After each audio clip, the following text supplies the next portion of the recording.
ध्रुव,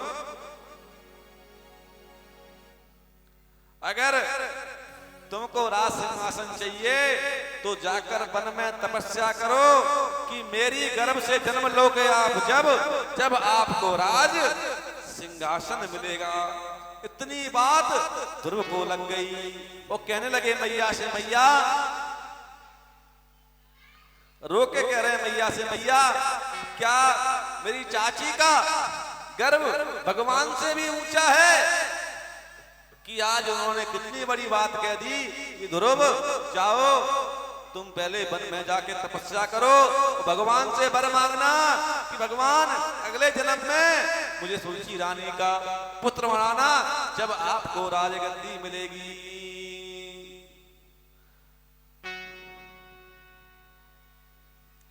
अब तो मैया ने समझाया, बेटा कोई बात नहीं है, समय का चक्र है। बोले मैया मेरे ये बात हृदय में उतर गई है, मैं भी देखूं उस भगवान को, भगवान कहाँ मिलेगा। बालोशीवत नात्म्यानमन्यम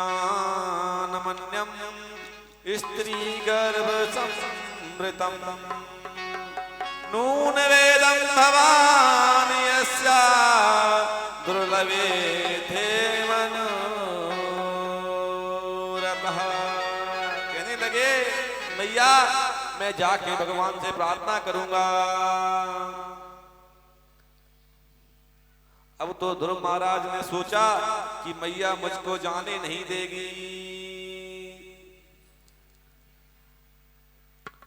जब ध्रुव महाराज सुरुचि महारानी को उल्टा सीधा कहने लगे तो भी मैया समझा रही हैं, कह रही हैं माम मंगलम तात परसे परेशु परे माम मंगलम ताता परेशु मस्ताम भुंगते जनो यत पर दुखस्तता सत्यम सुरचा विहतम भवान में इधर दुर्भगाया उदरे गृहीत। बेटा कभी भी किसी का अपने जीवन में अमंगल मत सोचना, किसी के बारे में बुरा मत सोचना। पर ध्रुव महाराज कह रहे हैं मैया मैं तो सुरुचि से बदला लूंगा। ये उसने क्यों कहा? उसने मेरी बेइज्जती की होती तो मैं एक बात समझ आता, उसने तो परम ब्रह्म परमेश्वर की भी बेइज्जती कर दी और कहा कि जाओ तपस्या करो। क्या उनका गर्भ भगवान से भी बड़ा है? आज ध्रुव जी रो रो कर मैया को समझा रहे हैं और कह रहे हैं अरे रोए रोए कहे ध्रुव महाराज मैया मोहि मौसी ने मारो।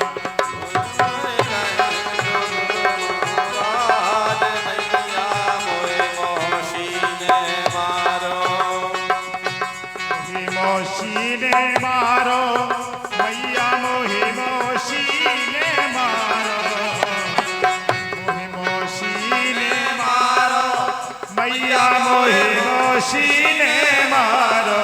रोए रोए हो रोए रोए हो रोए रोए कहे ध्रुव महाराज मैया मोहि मौसी ने मारो।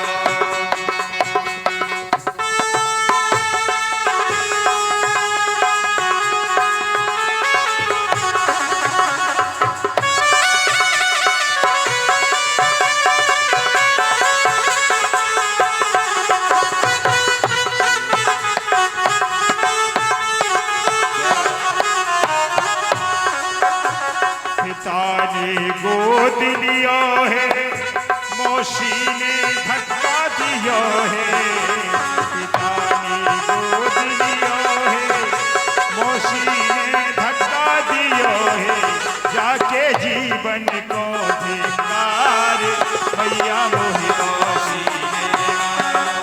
रोए रोए कहे ध्रुव महाराज मैया मोहि मौसी ने। रोए रोए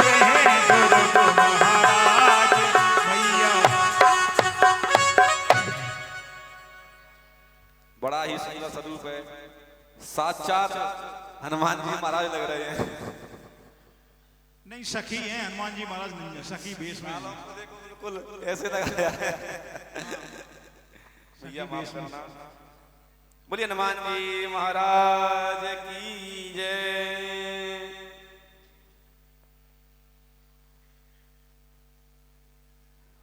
इधर मैया ध्रुव जी को समझा रही हैं और ध्रुव जी तो बस एक ही रट लगाए हुए हैं कि मुझे जैसे तैसे बदला लेना है। पर मैया ने यह संस्कार नहीं दिए, क्योंकि बालक की पहली गुरु माता होती है प्यारे। अगर माता जैसा आचरण अपने बालक को सिखाएगी, उसी रास्ते पर उसका बालक जाएगा प्यारे। पुत्रवती युवती जग सोई और रघुपति भगत जास सुत होई। वही माँ वास्तव में पुत्रवती है, वही माँ सबसे बड़ी पुत्रवती कहलाने की अधिकारी है, जिसने अपने पुत्र को भगवान के चरणों का प्रेमी बना दिया हो। उधर रात्रि में एक दिन ध्रुव महाराज सोच रहे हैं कहीं मैया भगवान के भजन के लिए मना ना कर दे। तो जैसे ही रात्रि का समय हुआ प्यारे, अर्धरात्रि में ध्रुव महाराज ने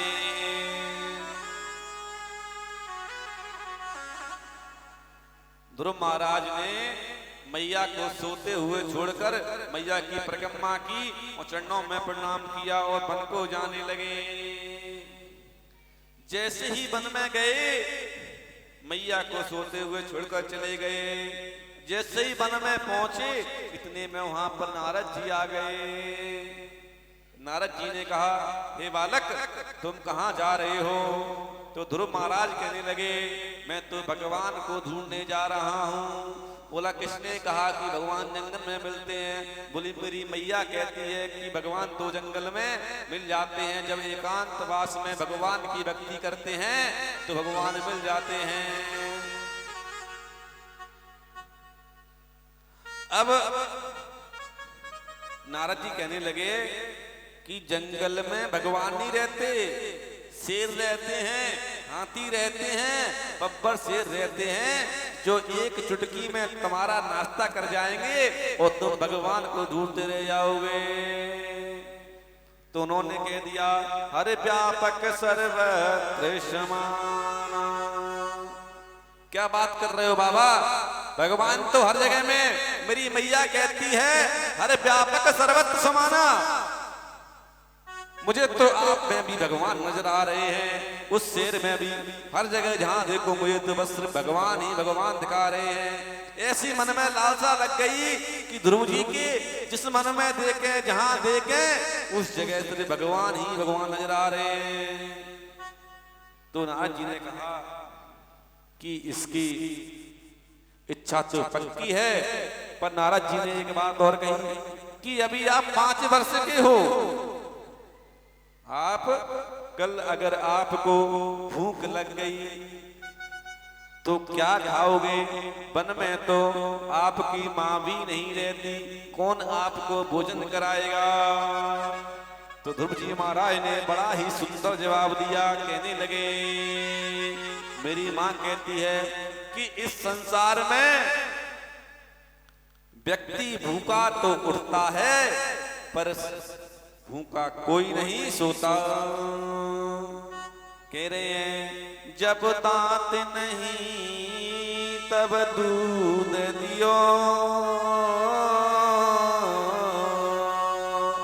आज ध्रुव महाराज नारद जी को समझा रहे हैं, कह रहे हैं, जब दांत नहीं तब दूध दियो, अब दांत दिए तो कुछ और देगो। हे बाबा, जब मेरे दांत नहीं थे तो मेरे खाने की व्यवस्था दूध के द्वारा की भगवान ने, अब तो दांत दे दिए हैं तो खाने के लिए कुछ और भी देगा। तो नारद जी ने कहा कि आपने गुरु बनाए हैं, बिना गुरु के आपको भगवान नहीं मिलने वाले, क्योंकि कहा है गुरु बिन भवनित तरह न कोई, जो बिरंच शंकर सम होई। तो मेरे नारद जी ने आज ध्रुव भगवान को गुरु मंत्र दे दिया और कहने लगे अगर तुम्हें गोविंद को प्राप्त करना है तो सबसे पहले मन को जीतना होगा और मन को जीतने के लिए सबसे पहले आपको रस को जीतना होगा। मधुबन में जाकर स्नान करना और अपनी जीभ पर काबू पाना, धीरे धीरे जीव को बस में करना। बेटा फल खाकर भजन करना, पत्ते खाकर भजन करना। मुझे विश्वास है कि आपको गोविंद मिल जाएंगे। एक बात और समझने की है, जिसको नारद जी ने दर्शन दे दियो समझो उसको भी भगवान के दर्शन होना ही है। कहने लगे इतिहासम पुराणादि वेदम शास्त्र विद बिना केवला हेतु की भक्ति रूत पताए केवलम। इतिहास पुराण वेद शास्त्र विधि के बिना मनमुखी भक्ति जो हम करते हैं उसमें बड़े उत्पात करे होते हैं, भगवान कभी नहीं मिलते। ध्रुव जी को बात समझ में आ गई और ध्रुव जी ने यमुना जी में स्नान किया, आचमन किया और जो मंत्र नारद जी ने दिया वह मंत्र गाने लगे। कहते हैं तिरात्रांते तिरात्रांते प्राप्ते कपित वदिरासना आत्मृत्योनुसारेण मासं नित्यैर्चयन् हर।